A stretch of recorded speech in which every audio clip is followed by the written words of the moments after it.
Muy buenas tardes. En esta oportunidad les grabo esta cápsula, para que podamos comprender las distintas alteraciones que se generan a nivel del oído. Básicamente esta es una cápsula introductoria a una clase que ya se les subió como material al aula virtual. En ella vamos a definir inicialmente como marco los tipos de diagnósticos que nosotros hacemos en audiología. 3 tipos de diagnóstico específicamente que vamos a revisar el día de hoy, y junto a eso también se les va a solicitar que de manera autónoma puedan revisar las distintas patologías médicas que están dentro de esta clase. Para esto les voy a presentar un pequeño PPT que es parte del PPT introductorio que está dentro del aula virtual. Para eso tenemos la clase número 3, que están las sesiones descritas dentro del aula, que se llama tipos de hipoacusia asociada a patologías de oído externo, medio e interno. Bien, definamos como hipoacusia como el descenso o la pérdida de, en este caso, acusia, que tiene que ver con la audición. Entonces es una pérdida en la percepción o en la transmisión del sonido, bien, asociado a alguna patología, bien, que puede afectar distintas estructuras, ya sea a nivel de oído externo, medio, interno o en el nervio auditivo. Este cuadro en el fondo nos simboliza los tipos de hipoacusia. Cuando hablamos de los tipos de hipoacusia estamos hablando de los tipos de diagnósticos que nosotros hacemos en el área de audiología, que son básicamente 3: hipoacusia de conducción, hipoacusia sensorio-neural e hipoacusia mixta. Bien, partiremos por explicar la hipoacusia de conducción. La hipoacusia de conducción es básicamente la pérdida de la audición conductiva, la cual se produce cuando el daño es tanto en el oído externo como en el oído medio. ¿Qué quiere decir esto? Que los fenómenos físicos de transmisión del sonido, cuando viene la onda sonora por el aire, la cual es conducida a través del conducto auditivo hacia la membrana timpánica, generando los fenómenos de efectos palancas y diferencias de áreas, todo ese proceso tiene que estar ininterrumpido, es decir, no debe haber nada que entorpezca la transformación de energía acústica a energía mecánica. En virtud de eso, cuando algún elemento, un cuerpo extraño o alguna malformación o alguna inflamación generase un aumento en la impedancia que definimos en clases, un aumento ya sea porque las paredes están edematosas, ya sea porque hay algún cuerpo extraño, un tapón, por ejemplo, o algún elemento de malformación que no haya permitido la generación o desarrollo del conducto auditivo, cualquiera de esos elementos que afecte este cambio de energía, esta transmisión de la energía, podría eventualmente generar una hipoacusia de conducción. Bien, ¿qué dificultades va a tener la persona? Principalmente la persona va a tener esta sensación de oído tapado, bien, también de autofonía, bien, donde su propia voz la siente muy fuerte en la cabeza. El habla de las personas puede percibirlas un poquito más atenuadas, disminuidas, especialmente si hay mucho ruido de fondo. Estructuralmente, como hemos definido, estas dificultades se generan principalmente en el oído externo y en el oído medio. Bien, entonces cualquiera de las patologías que ustedes revisen dentro de esta clase que afecten el oído externo medio, potencialmente pueden generar una hipoacusia de conducción. Es decir, si yo pongo un caso clínico, una persona de 40 años que posee una perforación en la membrana timpánica, esta perforación potencialmente nos podría generar una disminución de la audición. Claramente sí. ¿Es una alteración que se da en alguna de las estructuras del oído externo y medio? Claro que sí. Entonces, potencialmente, cuando tenemos un caso de este tipo, podríamos estar enfrente de una hipoacusia de conducción. Las causas más comunes pueden ser varias, desde malformaciones congénitas, bien, como también tumores. Bien, dentro de las más comunes que son recurrentes de escuchar son las otitis, los distintos tipos de otitis externas o medias, o otitis efusiva, sobre todo en niños pequeños. Pasando al segundo diagnóstico, que es la hipoacusia sensorio-neural, vamos a definir la hipoacusia sensorio-neural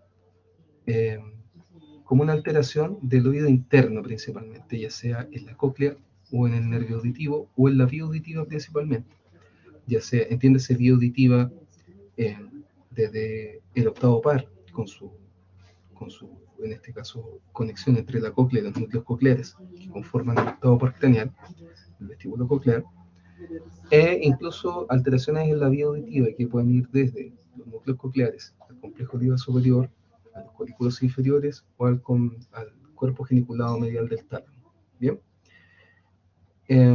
Cuando se generan estos daños, van a interrumpir la transmisión o la percepción del sonido. Perdón, digo. La percepción me refiero a cuando las células ciliadas actúan bien frente a los movimientos de las linfas, de los líquidos linfáticos que están dentro de la cóclea. El órgano de Corti tiene que, en este caso, generar una acción dentro de las células y sus cilios. En algunas ocasiones estos cilios o estas células por completo pueden estar dañados o simplemente no existir. En esos casos diríamos que es una alteración más bien de carácter sensorio-neural, primordialmente de aspecto sensorial, ¿bien? Porque son las células sensoriales las que están dañadas. En cambio, cuando tenemos una alteración en el nervio auditivo, en este caso puede ser el octavo par, o en el resto de la vía, podríamos estar hablando que es las neuronas de ese paquete nervioso las que están alteradas, ya sea por un tumor o otra alteración, una ablación del nervio o dificultades similares. En esos casos, nosotros vamos a estar hablando de que en esta persona va a tener una alteración de carácter sensorio-neural, predominantemente neural. ¿Bien? Espero se entienda la diferencia. En ambos casos vamos a hablar de hipoacusia sensorio-neural. No obstante, en una de ellas vamos a hablar de un predominio que puede ser sensorial, si está alterada las células de la cóclea, o un predominio que va a ser neural en el caso de que esté infectado el nervio.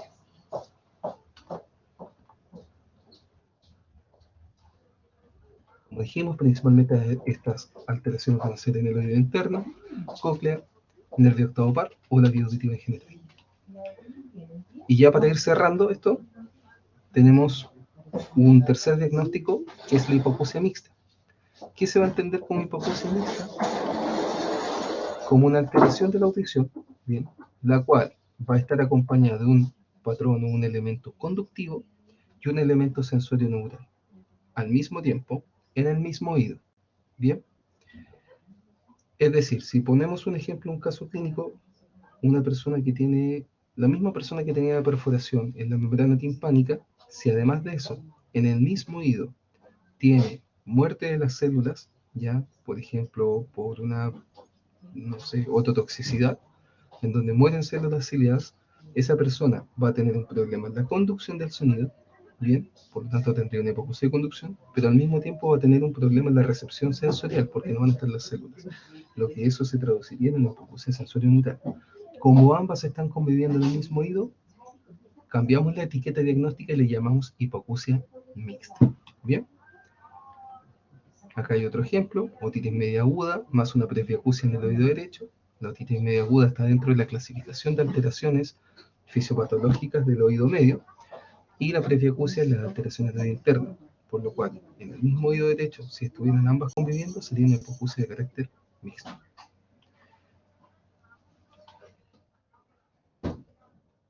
Como estudio autónomo, les queda revisar en esta clase las alteraciones de oído externo, las alteraciones de oído medio y las alteraciones de oído interno. Lo importante de ellas es comprender la fisiopatología, comprender y reconocer los síntomas y signos de cada una de estas para que podamos reconocerlos también en casos clínicos. ¿Cómo vamos a aplicar esto? En la guía número 3 de práctica, bien que lo pueden encontrar dentro del aula, van a encontrar un pool de casos clínicos en los cuales hay características sintomatológicas de cada una de estas patologías. Lo importante de ustedes es que aprendan a reconocer estos síntomas, asociarlos con, en este caso, con el nombre de alguna de las patologías, reconocer el fenómeno psicoacústico o físico en realidad, que se está alterando en cada uno de los casos, y también al mismo tiempo lograr llegar a realizar la hipótesis diagnóstica estableciendo una etiqueta, ya sea hipoacusia de conducción, hipoacusia sensorio-neural o hipoacusia mixta.